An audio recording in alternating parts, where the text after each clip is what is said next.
সম্মানিত ভিউয়ার্স, আসসালামু আলাইকুম। দেশ ও প্রবাস থেকে যারা আমাদের ভিডিওটি দেখছেন সবাইকে অসংখ্য ধন্যবাদ জানিয়ে শুরু করলাম আজকের নতুন ভিডিও।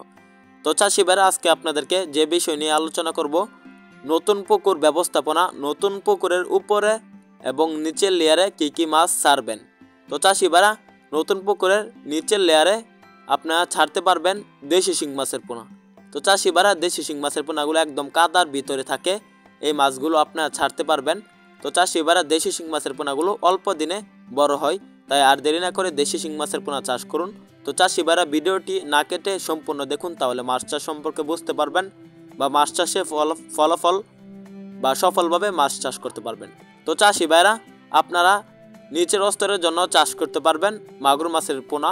এগুলো পুকুরে একদম নিচের স্তরে থাকে বা একদম নিচেই থাকে, কিন্তু মাগুর মাছের পোনাগুলো পুকুরের তলায় গর্ত করে থাকে। এগুলো মাটির নিচে যায় না, মাটির উপরে থাকে, একদম নিচের লেয়ারে গর্ত করে।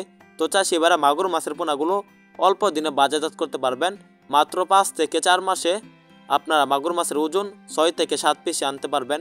তো চাষি ভাইরা, নিচের লেভেলে বা একটু উপরের দিকে চাষ করতে পারবেন দেশি গুলশা মাছের পোনা।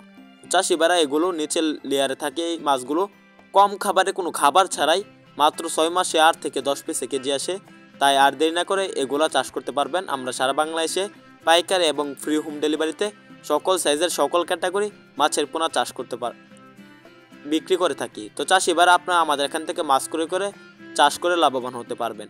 তো নিচের স্তরে আরেকটি মাছ রয়েছে, এগুলা হলো দেশি ট্যাংরা মাছের পোনা। ট্যাংরা মাছের পোনাগুলো একদম নিচের স্তরে থাকে, কোনো খাবার ছাড়াই বড় হয়ে যায়। কি খাবার খায় এগুলা, মানে খাবার ছাড়া তো আর বড় হয় না, কি খাবার খায় এগুলা? মাটির নিচের স্তরে যে জির রয়েছে, ফুল জির, লাল লাল জির রয়েছে, এগুলা খেয়ে বড় হয়ে থাকে অন্য কোনো খাবার ছাড়াই। মাছগুলো নদীতে এবং যে কোনো ডোবায়, খালে বিলে প্রচুর পরিমাণে দেখা যেত। এখন আমরা কৃত্রিম প্রজন্মের মাধ্যমে চাষ করে থাকি।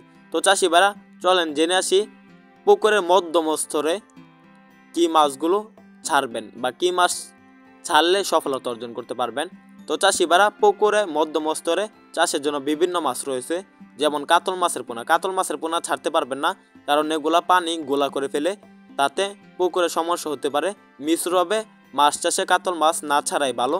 তো আপনারা কাতল মাছের বদলে চাষ করতে পারবেন কাপ জাতীয় মাছের পোনা, যেমন সিলভার রয়েছে, বিকেট রয়েছে, রুই মাছের পোনা রয়েছে। 5 মিশালি আপনারা চাষ করতে পারবেন। তো কিভাবে চাষ করবেন 5 মিশালি মাছের পোনা? নিচের স্তরে যে মাছগুলো চাষ করবেন, বুট মাছ সব মিলিয়ে নিচের স্তরের জন্য 200 পিস, উপরের স্তরের জন্য শুধু 10 পিস চাষ করবেন কাপ জাতীয় মাছের পোনা। তো চাষি ভাইরা, মনে রাখবেন কাপ জাতীয় মাছের পোনাগুলো মধ্যম স্তরে থাকে, এগুলো বেশি চাষ করা যাবে না, তাহলে পুকুরে ঘনত্ব বেড়ে যাবে, মাছ বড় হবে না। তো চাষি ভাইরা, পুকুরে মধ্যম স্তরে আরেকটি মাছ চাষ করা যায়। এগুলা মধ্যম স্তরে, নিচের স্তরে বা উপরের স্তরে 3 জায়গায় দৌড়াতে থাকে এবং যে পুকুরে যে কীট পতঙ্গ আছে এগুলো খেয়ে বড় হয়ে থাকে। এগুলো হলো পাবদা মাছের পোনা। আমাদের এখানে নতুন বছরের পাবদা মাছের পোনা পাবেন, সকল সাইজের সকল ক্যাটাগরি আমরা সর্বনিম্ন দামে বিক্রি করে দিচ্ছি এবং আমরা সারা বাংলাদেশে সেল দিচ্ছি। তো চাষি ভাইরা, পাবদা মাছের পোনা ক্রয় করুন, এগুলো সফলভাবে আপনারা চাষ করতে পারবেন। তো পাবদা মাছের পোনাগুলো আপনার 10 পিস চাষ করবেন, মধ্যম স্তরে দৌড়াদৌড়ি করার জন্য, বেশি চাষ করবেন না। তো চাষি ভাইরা, এখন আপনারা চাষ করবেন পুকুরের উপরের স্থলে কি মাছ চাষ করবেন, পুকুরের উপরের স্থলে কি মাছ চাষ করবেন। তো আপনার পুকুরের উপরের স্থলের জন্য চাষ করতে পারবেন বিভিন্ন মাছের পোনা। মাছের পোনাগুলো চাষ করার আগে ভালোভাবে পুকুর প্রস্তুতি করে নেবেন, পুকুরের চারপাশে গাছপালা ছাটিয়ে দেবেন, ময়লা আগাছা পরিষ্কার করে নেবেন। তো চাষি ভাইরা, উপরের স্থলের জন্য চাষ করতে পারবেন মনোসেক্স তেলাপিয়া। তো মনোসেক্স তেলাপিয়া মাছগুলো উচ্চ ফলনশীল, এগুলো তাড়াতাড়ি বড় হয়ে ওঠে, এগুলো মাছগুলো চাহিদা অনেক বেশি, বাজারে অল্প দিনে বিক্রি করা যায়। সারা বাংলাদেশে যে কোনো প্রান্তে এই মাছগুলো মানুষ ক্রয় করে থাকে, এই মাছগুলোর প্রচুর পরিমাণে চাহিদা রয়েছে। তো চাষি ভাইরা, আপনারা আমাদের এখান থেকে মাছের পোনা ক্রয় করুন। মাছ চাষ সম্পর্কে সকল একার তথ্য পরামর্শ জেনে নিতে পারবেন স্ক্রিনে দেওয়া নাম্বারে। তো উপরের স্থলে আরেকটি মাছ রয়েছে চাষের জন্য, যেমন থাই পাঙ্গাস। তো থাই পাঙ্গাসগুলো যে খাবারগুলো খেবে বা মনোসেক্স তেলাপিয়া উপরের স্থলে থেকে এগুলো খাওয়ার পর পায়খানা করলে শিং মাগুর মাছগুলো বা দেশি গুলচা, দেশি ট্যাংরা মাছগুলো খেয়ে বড় হয়ে যাবে, পাবদা মাছের পোনাগুলো খেয়ে বড় হয়ে যাবে, তাতে আপনার খাবার কম লাগবে। তো চাষি ভাইরা, আমাদের এই নিয়মে মাছ চাষ করুন, অল্প দিনে মাছ চাষে সফলতা অর্জন করুন। ভিডিওটি ভালো লাগলে চ্যানেলটি সাবস্ক্রাইব করুন। ধন্যবাদ।